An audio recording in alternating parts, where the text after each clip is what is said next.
Chapter 3. There was music from my neighbor's house through the summer nights. In his blue gardens men and girls came and went like moths among the whisperings and the champagne and the stars. At high tide in the afternoon I watched his guests diving from the tower of his raft, or taking the sun on the hot sand of his beach while his 2 motorboats slit the waters of the Sound, drawing aquaplanes over cataracts of foam. On weekends his Rolls-Royce became an omnibus, bearing parties to and from the city between 9 in the morning and long past midnight, while his station wagon scampered like a brisk yellow bug to meet all trains. And on Mondays 8 servants, including an extra gardener, toiled all day with mops and scrubbing brushes and hammers and garden shears, repairing the ravages of the night before.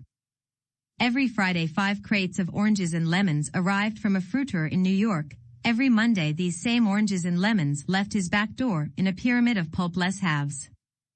There was a machine in the kitchen which could extract the juice of 200 oranges in half an hour if a little button was pressed 200 times by a butler's thumb. At least once a fortnight a corps of caterers came down with several hundred feet of canvas and enough colored lights to make a Christmas tree of Gatsby's enormous garden. On buffet tables, garnished with glistening hors d'oeuvre, spiced baked hams crowded against salads of harlequin designs and pastry pigs and turkeys bewitched to a dark gold. In the main hall a bar with a real brass rail was set up, and stocked with gins and liquors and with cordials so long forgotten that most of his female guests were too young to know one from another. By 7 o'clock the orchestra has arrived, no thin 5-piece affair, but a whole pitful of oboes and trombones and saxophones and viols and cornets and piccolos, and low and high drums. The last swimmers have come in from the beach now and are dressing upstairs. The cars from New York are parked 5 deep in the drive, and already the halls and salons and verandas are gaudy with primary colors, and hair bobbed in strange new ways, and shawls beyond the dreams of Castile. The bar is in full swing, and floating rounds of cocktails permeate the garden outside, until the air is alive with chatter and laughter, and casual innuendo and introductions forgotten on the spot, and enthusiastic meetings between women who never knew each other's names. The lights grow brighter as the earth lurches away from the sun, and now the orchestra is playing yellow cocktail music, and the opera of voices pitches a key higher. Laughter is easier minute by minute, spilled with prodigality, tipped out at a cheerful word. The groups change more swiftly, swell with new arrivals, dissolve and form in the same breath. Already there are wanderers, confident girls who weave here and there among the stouter and more stable, become for a sharp, joyous moment the center of a group, and then, excited with triumph, glide on through the sea change of faces and voices and color under the constantly changing light. Suddenly one of these gypsies, in trembling opal, seizes a cocktail out of the air, dumps it down for courage and, moving her hands like Frisco, dances out alone on the canvas platform. A momentary hush, the orchestra leader varies his rhythm obligingly for her, and there is a burst of chatter as the erroneous news goes around that she is Gilda Gray's understudy from the Follies. The party has begun. I believe that on the first night I went to Gatsby's house I was one of the few guests who had actually been invited.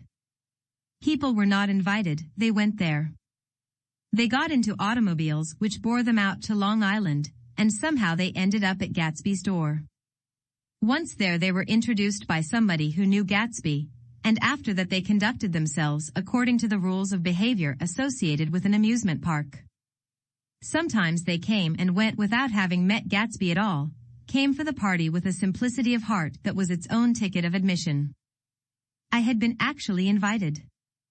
A chauffeur in a uniform of robin's egg blue crossed my lawn early that Saturday morning with a surprisingly formal note from his employer. The honor would be entirely Gatsby's, it said, if I would attend his little party that night. He had seen me several times, and had intended to call on me long before, but a peculiar combination of circumstances had prevented it, signed J. Gatsby, in a majestic hand. Dressed up in white flannels I went over to his lawn a little after 7, and wandered around rather ill at ease among swirls and eddies of people I didn't know, though here and there was a face I had noticed on the commuting train. I was immediately struck by the number of young Englishmen dotted about, all well dressed, all looking a little hungry, and all talking in low, earnest voices to solid and prosperous Americans. I was sure that they were selling something, bonds or insurance or automobiles. They were at least agonizingly aware of the easy money in the vicinity and convinced that it was theirs for a few words in the right key. As soon as I arrived, I made an attempt to find my host, but the 2 or 3 people of whom I asked his whereabouts stared at me in such an amazed way, and denied so vehemently any knowledge of his movements, that I slunk off in the direction of the cocktail table, the only place in the garden where a single man could linger without looking purposeless and alone. I was on my way to get roaring drunk from sheer embarrassment when Jordan Baker came out of the house and stood at the head of the marble steps, leaning a little backward and looking with contemptuous interest down into the garden. Welcome or not, I found it necessary to attach myself to someone before I should begin to address cordial remarks to the passers-by. Hello, I roared, advancing toward her. My voice seemed unnaturally loud across the garden. I thought you might be here, she responded absently as I came up. I remembered you lived next door too. She held my hand impersonally, as a promise that she'd take care of me in a minute, and gave ear to 2 girls in twin yellow dresses, who stopped at the foot of the steps. Hello, they cried together. Sorry you didn't win. That was for the golf tournament. She had lost in the finals the week before. You don't know who we are, said one of the girls in yellow, but we met you here about a month ago. You've dyed your hair since then, remarked Jordan, and I started, but the girls had moved casually on and her remark was addressed to the premature moon, produced like the supper, no doubt, out of a caterer's basket. With Jordan's slender golden arm resting in mine, we descended the steps and sauntered about the garden. A tray of cocktails floated at us through the twilight, and we sat down at a table with the 2 girls in yellow and 3 men, each one introduced to us as Mr. Mumble. Do you come to these parties often? Inquired Jordan of the girl beside her. The last one was the one I met you at, answered the girl, in an alert, confident voice. She turned to her companion. Wasn't it for you, Lucille? It was for Lucille, too. I like to come, Lucille said. I never care what I do, so I always have a good time. When I was here last I tore my gown on a chair, and he asked me my name and address. Inside of a week I got a package from Courier's with a new evening gown in it. Did you keep it? Asked Jordan. Sure I did. I was going to wear it tonight, but it was too big in the bust and had to be altered. It was gas blue with lavender beads. $265. There's something funny about a fellow that'll do a thing like that, said the other girl eagerly. He doesn't want any trouble with anybody. Who doesn't? I inquired. Gatsby. Somebody told me. The 2 girls and Jordan leaned together confidentially. Somebody told me they thought he killed a man once. A thrill passed over all of us. The 3 Mr. Mumbles bent forward and listened eagerly. I don't think it's so much that, argued Lucille skeptically, it's more that he was a German spy during the war.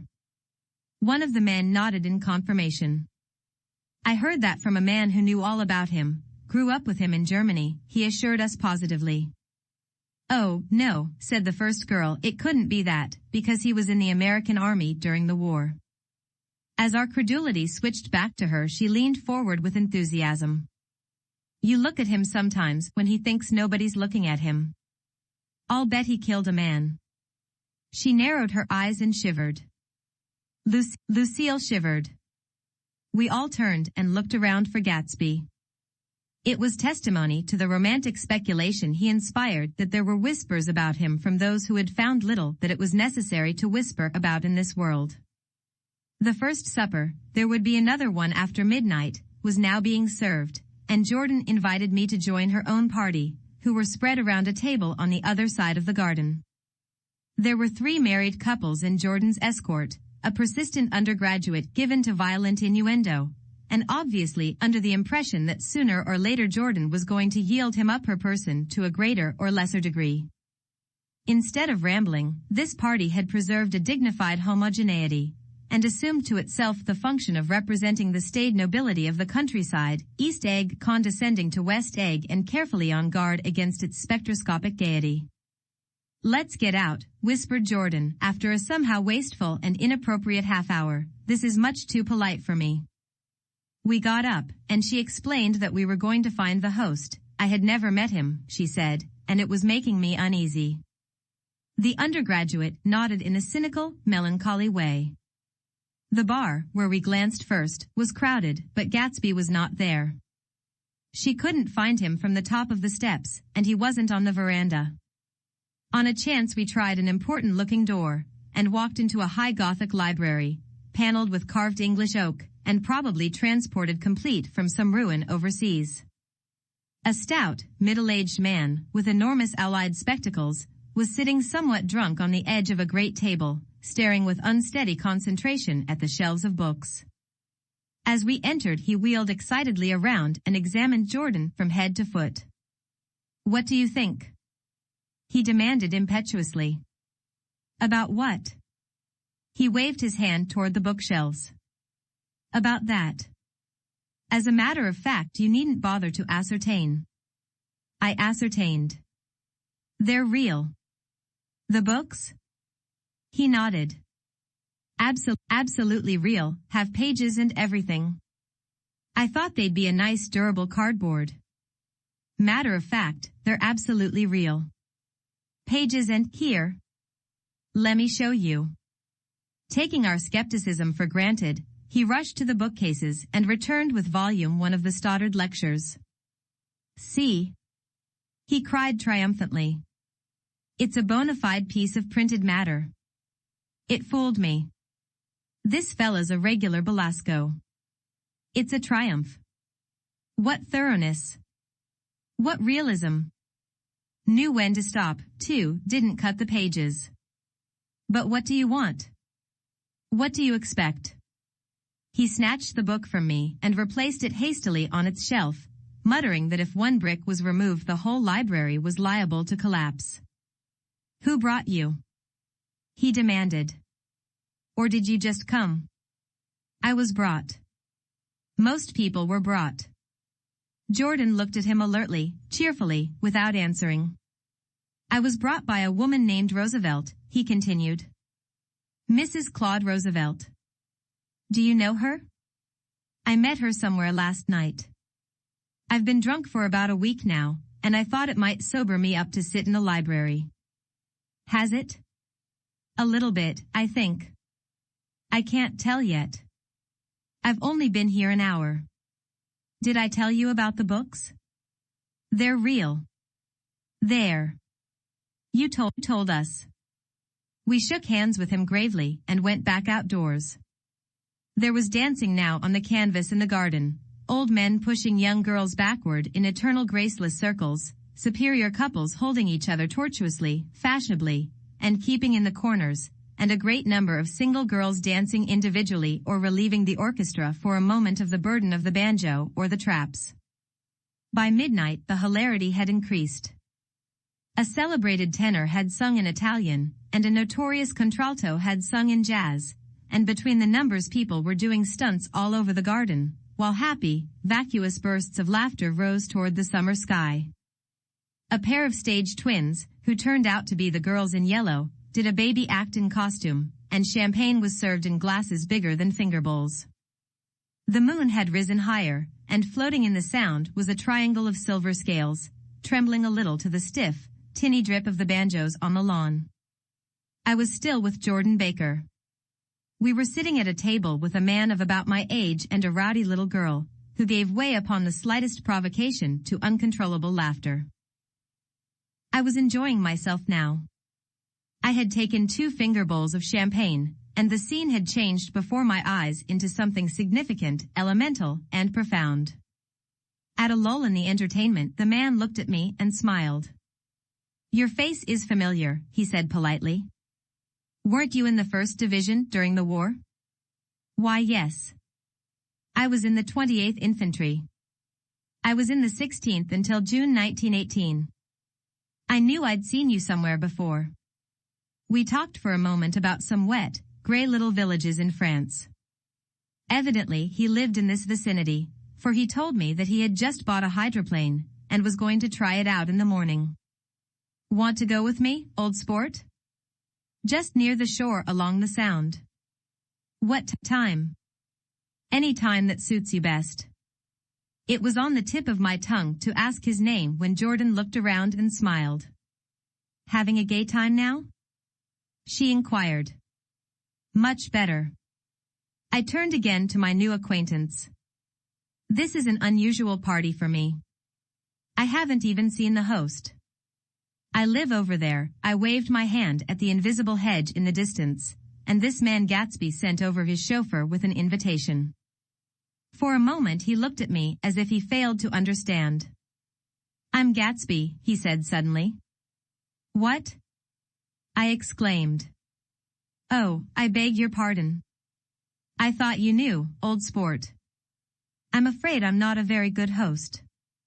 He smiled understandingly, much more than understandingly.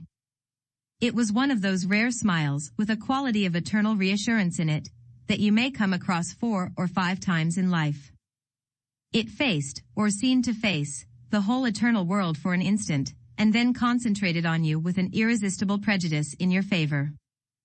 It understood you just so far as you wanted to be understood, believed in you as you would like to believe in yourself, and assured you that it had precisely the impression of you that, at your best, you hoped to convey. Precisely at that point it vanished, and I was looking at an elegant young roughneck, a year or 2 over 30, whose elaborate formality of speech just missed being absurd. Some time before he introduced himself I'd got a strong impression that he was picking his words with care. Almost at the moment when Mr. Gatsby identified himself, a butler hurried toward him with the information that Chicago was calling him on the wire. He excused himself with a small bow that included each of us in turn. If you want anything, just ask for it, old sport, he urged me. Excuse me. I will rejoin you later. When he was gone I turned immediately to Jordan, constrained to assure her of my surprise. I had expected that Mr. Gatsby would be a florid and corpulent person in his middle years. Who is he? I demanded. Do you know? He's just a man named Gatsby. Where is he from, I mean? And what does he do? Now you're started on the subject, she answered with a wan smile. Well, he told me once he was an Oxford man. A dim background started to take shape behind him, but at her next remark it faded away. However, I don't believe it. Why not? I don't know, she insisted, I just don't think he went there. Something in her tone reminded me of the other girls. I think he killed a man, and had the effect of stimulating my curiosity. I would have accepted without question the information that Gatsby sprang from the swamps of Louisiana or from the Lower East Side of New York. That was comprehensible. But young men didn't, at least in my provincial inexperience I believe they didn't, drift coolly out of nowhere and buy a palace on Long Island Sound. Anyhow, he gives large parties, said Jordan, changing the subject with an urban distaste for the concrete. And I like large parties. They're so intimate. At small parties there isn't any privacy. There was the boom of a bass drum, and the voice of the orchestra leader rang out suddenly above the echolalia of the garden. Ladies and gentlemen, he cried. At the request of Mr. Gatsby we are going to play for you Mr. Vladimir Tolstoy's latest work, which attracted so much attention at Carnegie Hall last May. If you read the papers you know there was a big sensation. He smiled with jovial condescension, and added, some sensation. Whereupon everybody laughed. The piece is known, he concluded lustily, as Vladimir Tolstoy's jazz history of the world. The nature of Mr. Tolstoy's composition eluded me, because just as it began my eyes fell on Gatsby, standing alone on the marble steps and looking from one group to another with approving eyes. His tan skin was drawn attractively tight on his face and his short hair looked as though it were trimmed every day. I could see nothing sinister about him. I wondered if the fact that he was not drinking helped to set him off from his guests, for it seemed to me that he grew more correct as the fraternal hilarity increased. When the jazz history of the world was over, girls were putting their heads on men's shoulders in a puppyish, convivial way. Girls were swooning backward playfully into men's arms, even into groups, knowing that someone would arrest their falls, but no one swooned backward on Gatsby, and no French bob touched Gatsby's shoulder, and no singing quartets were formed with Gatsby's head for one link. I beg your pardon. Gatsby's butler was suddenly standing beside us. Miss Baker? He inquired. I beg your pardon, but Mr. Gatsby would like to speak to you alone. With me? She exclaimed in surprise. Yes, madam. She got up slowly, raising her eyebrows at me in astonishment, and followed the butler toward the house. I noticed that she wore her evening dress, all her dresses, like sports clothes. There was a jauntiness about her movements as if she had first learned to walk upon golf courses on clean, crisp mornings. I was alone, and it was almost 2. For some time confused and intriguing sounds had issued from a long, many-windowed room which overhung the terrace. Eluding Jordan's undergraduate, who was now engaged in an obstetrical conversation with 2 chorus girls, and who implored me to join him, I went inside. The large room was full of people. One of the girls in yellow was playing the piano, and beside her stood a tall, red-haired young lady from a famous chorus, engaged in song. She had drunk a quantity of champagne, and during the course of her song she had decided, ineptly, that everything was very, very sad. She was not only singing, she was weeping too. Whenever there was a pause in the song she filled it with gasping, broken sobs, and then took up the lyric again in a quavering soprano. The tears coursed down her cheeks, not freely, however, for when they came into contact with her heavily beaded eyelashes they assumed an inky color, and pursued the rest of their way in slow black rivulets. A humorous suggestion was made that she sing the notes on her face, whereupon she threw up her hands, sank into a chair, and went off into a deep vinous sleep. She had a fight with a man who says he's her husband, explained a girl at my elbow. I looked around. Most of the remaining women were now having fights with men said to be their husbands. Even Jordan's party, the quartet from East Egg, were rent asunder by dissension. One of the men was talking with curious intensity to a young actress, and his wife, after attempting to laugh at the situation in a dignified and indifferent way, broke down entirely and resorted to flank attacks. At intervals she appeared suddenly at his side like an angry diamond, and hissed, "You promised," into his ear. The reluctance to go home was not confined to wayward men. The hall was at present occupied by 2 deplorably sober men and their highly indignant wives. The wives were sympathizing with each other in slightly raised voices. Whenever he sees I'm having a good time he wants to go home. Never heard anything so selfish in my life. We're always the first ones to leave. So are we. Well, we're almost the last tonight, said one of the men sheepishly. The orchestra left half an hour ago. In spite of the wives' agreement that such malevolence was beyond credibility, the dispute ended in a short struggle, and both wives were lifted, kicking, into the night. As I waited for my hat in the hall the door of the library opened and Jordan Baker and Gatsby came out together. He was saying some last word to her, but the eagerness in his manner tightened abruptly into formality as several people approached him to say goodbye. Jordan's party were calling impatiently to her from the porch, but she lingered for a moment to shake hands. I've just heard the most amazing thing, she whispered. How long were we in there? Why, about an hour. It was simply amazing, she repeated abstractedly. But I swore I wouldn't tell it, and here I am tantalizing you. She yawned gracefully in my face. Please come and see me. Phone book. Under the name of Mrs. Sigourney Howard. My aunt, she was hurrying off as she talked, her brown hand waved a jaunty salute as she melted into her party at the door. Rather ashamed that on my first appearance I had stayed so late, I joined the last of Gatsby's guests, who were clustered around him. I wanted to explain that I'd hunted for him early in the evening and to apologize for not having known him in the garden. Don't mention it, he enjoined me eagerly. Don't give it another thought, old sport. The familiar expression held no more familiarity than the hand which reassuringly brushed my shoulder. "And don't forget we're going up in the hydroplane tomorrow morning, at 9 o'clock. Then the butler, behind his shoulder. "Philadelphia wants you on the phone, sir." "All right, in a minute. Tell them I'll be right there. Good night. Good night. Good night." He smiled, and suddenly there seemed to be a pleasant significance in having been among the last to go, as if he had desired it all the time. "Good night, old sport." "Good night." But as I walked down the steps I saw that the evening was not quite over.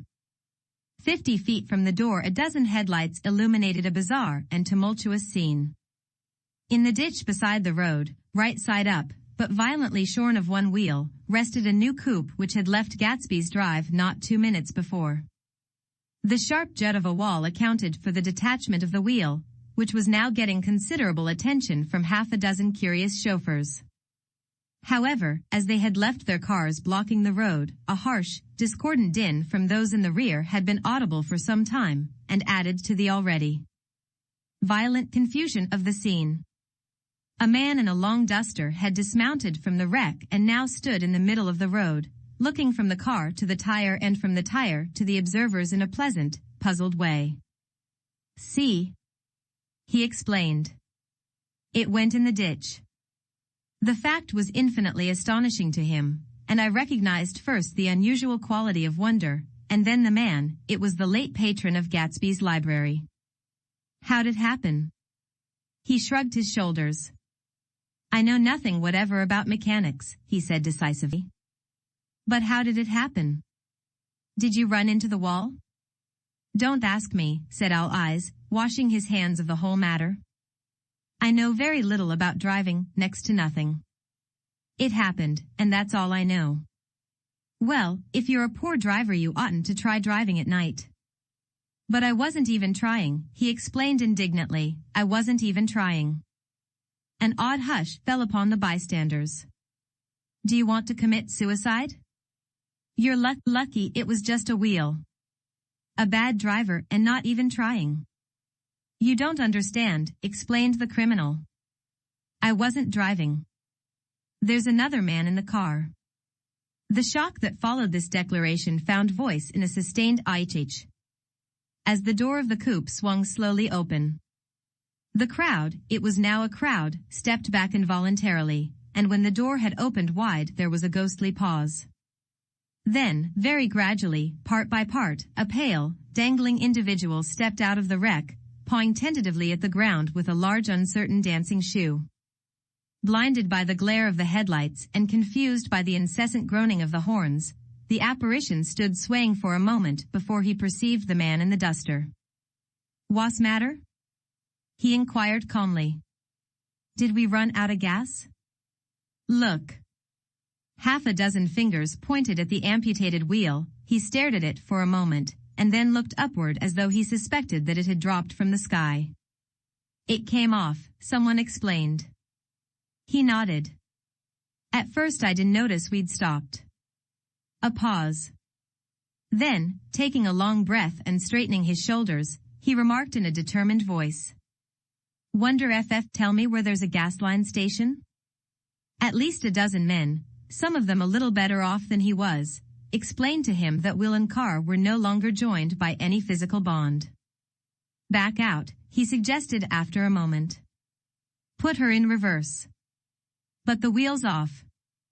He hesitated. "No harm in trying," he said. The caterwauling horns had reached a crescendo and I turned away and cut across the lawn toward home. I glanced back once. A wafer of a moon was shining over Gatsby's house, making the night fine as before, and surviving the laughter and the sound of his still glowing garden. A sudden emptiness seemed to flow now from the windows and the great doors, endowing with complete isolation the figure of the host, who stood on the porch, his hand up in a formal gesture of farewell. Reading over what I have written so far, I see I have given the impression that the events of 3 nights several weeks apart were all that absorbed me. On the contrary, they were merely casual events in a crowded summer and, until much later, they they absorbed me infinitely less than my personal affairs. Most of the time I worked. In the early morning the sun threw my shadow westward as I hurried down the white chasms of lower New York to the Probity Trust. I knew the other clerks and young bond salesmen by their first names, and lunched with them in dark, crowded restaurants on little pig sausages and mashed potatoes and coffee. I even had a short affair with a girl who lived in Jersey City and worked in the accounting department, but her brother began throwing mean looks in my direction, so when she went on her vacation in July I let it blow quietly away. I took dinner usually at the Yale Club. For some reason it was the gloomiest event of my day, and then I went upstairs to the library and studied investments and securities for a conscientious hour. There were generally a few rioters around, but they never came into the library, so it was a good place to work. After that, if the night was mellow, I strolled down Madison Avenue past the old Murray Hill Hotel, and over 33rd Street to the Pennsylvania Station. I began to like New York, the racy, adventurous feel of it at night, and the satisfaction that the constant flicker of men and women and machines gives to the restless eye. I liked to walk up Fifth Avenue and pick out romantic women from the crowd and imagine that in a few minutes I was going to enter into their lives, and no one would ever know or disapprove. Sometimes, in my mind, I followed them to their apartments on the corners of hidden streets, and they turned and smiled back at me before they faded through a door into warm darkness. At the enchanted metropolitan twilight I felt a haunting loneliness sometimes, and felt it in others, poor young clerks who loitered in front of windows waiting until it was time for a solitary restaurant dinner, young clerks in the dusk, wasting the most poignant moments of night and life. Again at 8 o'clock, when the dark lanes of the 40s were lined 5 deep with throbbing taxicabs, bound for the theater district, I felt a sinking in my heart. Forms leaned together in the taxis as they waited, and voices sang, and there was laughter from unheard jokes, and lighted cigarettes made unintelligible circles inside. Imagining that I, too, was hurrying towards gaiety and sharing their intimate excitement, I wished them well. For a while I lost sight of Jordan Baker, and then in midsummer I found her again. At first I was flattered to go places with her, because she was a golf champion, and everyone knew her name. Then it was something more. I wasn't actually in love, but I felt a sort of tender curiosity. The bored, haughty face that she turned to the world concealed something. Most affectations conceal something eventually, even though they don't in the beginning, and one day I found what it was. When we were on a house party together up in Warwick, she left a borrowed car out in the rain with the top down, and then lied about it, and suddenly I remembered the story about her that had eluded me that night at Daisy's. At her first big golf tournament there was a row that nearly reached the newspapers, a suggestion that she had moved her ball from a bad lie in the semifinal round. The thing approached the proportions of a scandal, then died away. A caddy retracted his statement, and the only other witness admitted that he might have been mistaken. The incident and the name had remained together in my mind. Jordan Baker instinctively avoided clever, shrewd men, and now I saw that this was because she felt safer on a plane where any divergence from a code would be thought impossible. She was incurably dishonest. She wasn't able to endure being at a disadvantage and, given this unwillingness, I suppose she had begun dealing in subterfuges when she was very young in order to keep that cool, insolent smile. Turn to the world and yet satisfy the demands of her hard, jaunty body. It made no difference to me. Dishonesty in a woman is a thing you never blame deeply. I was casually sorry, and then I forgot. It was on that same house party that we had a curious conversation about driving. A car. It started because she passed so close to some workman that our fender flicked a button on one man's coat. "You're a rotten driver," I protested. "Either you ought to be more careful, or you oughtn't to drive at all." "I am careful." "No, you're not." "Well, other people are," she said lightly. "What's that got to do with it?" "They'll keep out of my way," she insisted. "It takes two to make an accident. Suppose you met somebody just as careless as yourself." "I hope I never will," she answered. "I hate careless people. That's why I like you." Her gray, sun-strained eyes stared straight ahead, but she had deliberately shifted our relations, and for a moment I thought I loved her. But I am slow-thinking and full of interior rules that act as brakes on my desires, and I knew that first I had to get myself definitely out of that tangle back home. I'd been writing letters once a week and signing them, Love, Nick, and all I could think of was how, when that certain girl played tennis, a faint mustache of perspiration appeared on her upper lip. Nevertheless, there was a vague understanding that had to be tactfully broken off before I was free. Everyone suspects himself of at least one of the cardinal virtues, and this is mine. I am one of the few honest people that I have ever known.